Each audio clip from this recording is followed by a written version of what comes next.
നമസ്കാരം. എൻ്റെ പേര് ആവണി. ഞാൻ മേരിമാത പബ്ലിക് സ്കൂളിൽ 10ാം ക്ലാസ്സിൽ പഠിക്കുന്ന വിദ്യാർത്ഥിയാണ്.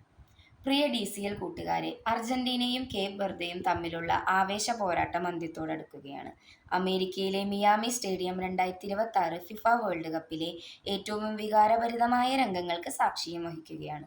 ജനകോടികളുടെ രോമാഞ്ചമായ കാൽപന്തുകളിയുടെ മഹാരാജാവ് ലയണൽ മെസ്സിയുടെ 5ലധികം ഷോട്ടുകളാണ് കരിങ്കൽ ഭിത്തിയിൽ അടിച്ചു തെറിക്കുന്നത് പോലെ ഗോൾ മുഖത്തിന്റെ നാനാവശങ്ങളിലേക്കും ചിതറി വീഴുന്നത്.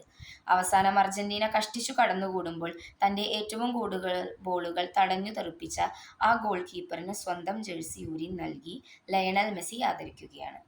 കുറ്റിത്താടിയും ചുളുങ്ങിയ മുഖവുമായി ഒരു മനുഷ്യൻ നിന്ന് കരയുകയാണ്.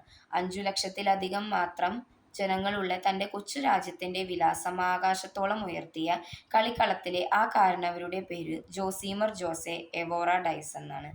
എന്നാൽ അയാൾ ഇന്ന് ലോകമെമ്പാടും അറിയപ്പെടുന്നത് കുഞ്ഞു മുത്തശ്ശി എന്നർത്ഥം വരുന്ന വൊസീഞ്ഞോ എന്ന ഓമനപ്പേരിലാണ്. 1900 ജൂൺ 3-ന് കേപ്പ് വെർദെ രാജ്യത്തിലെ സാവോ വിസന്റ് ദ്വീപിൽ അതിദരിദ്രനായി ജനിച്ച വൊസീഞ്ഞോയാണിത്. പിതാവ് പട്ടാളത്തിലും അമ്മ കൂലിവേലയ്ക്കും പോയതിനാൽ മുത്തശ്ശനും മുത്തശ്ശിയും വളർത്തിയതിന്റെ പേരിൽ കുഞ്ഞു മുത്തശ്ശി എന്ന കളിപ്പേര് സ്വന്തം ഔദ്യോഗിക പേരാക്കി മാറ്റിയ വൊസീഞ്ഞോയാണിത്. ഫുട്ബോൾ കളിയോടുള്ള അടങ്ങാത്ത അഭിനിവേശം മൂലം കളിക്കളം കിടപ്പാടമാക്കിയെങ്കിലും ഉയരക്കുറവ് മൂലം പരിശീലകർ പരിഹസിച്ചിറക്കി വിട്ട വൊസീഞ്ഞോയാണിത്. കാൽപന്തുകളിയുടെ വൈഭവം പാദങ്ങളിൽ തുടുതുടുത്തപ്പോഴും ഉപജീവനത്തിനായി ബസ് ഡ്രൈവറായും ഇലക്ട്രീഷ്യനായും കൂലിപ്പണിയെടുത്ത വൊസീഞ്ഞോയാണിത്.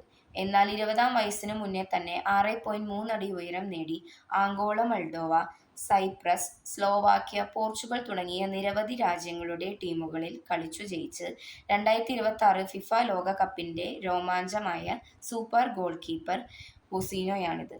പ്രിയ കൂട്ടുകാരെ, വൊസീഞ്ഞോ എന്ന കാൽപന്തുകളിക്കാരൻ തന്റെ കൈകൾ കൊണ്ട് തട്ടിയെറിഞ്ഞത് മെസ്സി ഉൾപ്പെടെയുള്ള ലോക താരങ്ങളുടെ ചാട്ടുള്ളി പന്തുകളായിരുന്നോ?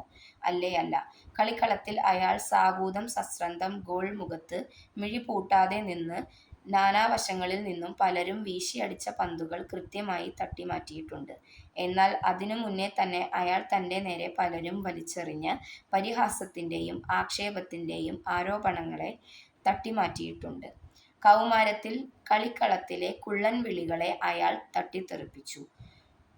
പൊക്കക്കുറവിന്റെ കളിപ്പേരുകൾക്കൊപ്പം മുത്തശ്ശനെയും മുത്തശ്ശിയെയും ദൈവത്തെ പോലെ അനുസരിച്ചപ്പോൾ കൂട്ടുകാർ വിളിച്ച കുഞ്ഞു മുത്തശ്ശി എന്ന പരിഹാസപ്പേരുകൾ കൊണ്ടയാൾ തന്റെ ജീവിത മധുരത്തിന്റെ പായസമുണ്ടാക്കി. തന്നെ തളർത്താനും പരാജയപ്പെടുത്താനുമായി അരികിലുള്ളവർ വലിച്ചെറിഞ്ഞ ആക്ഷേപങ്ങൾ അയാൾ തന്റെ പ്രതിരോധശേഷിയുടെ ആഹാരമാക്കി. കൂട്ടുകാരെ, ജീവിക്കാനും അതിജീവിക്കാനും നിങ്ങൾ പരിശ്രമിക്കുമ്പോൾ നിങ്ങളുടെ പരിസരത്തു നിന്നും ഉയരുന്ന പരിഹാസങ്ങൾ പായസം പോലെ രുചിച്ചിറക്കാൻ നിങ്ങൾക്കും കഴിയും. ഗ്യാലറികളിൽ ഇരുന്ന് കമന്റ് അടിക്കുന്നവർ മെയ്യനങ്ങി കളിക്കുന്നവരല്ല, വെറും കാണികൾ മാത്രമാണെന്നോർക്കുക. നിങ്ങളുടെ വിജയത്തിനായി കളിക്കാൻ നിങ്ങൾ മാത്രമേയുള്ളൂ എന്നറിയുക. വിജയാശംസകളോടെ സ്വന്തം കൊച്ചേട്ടൻ.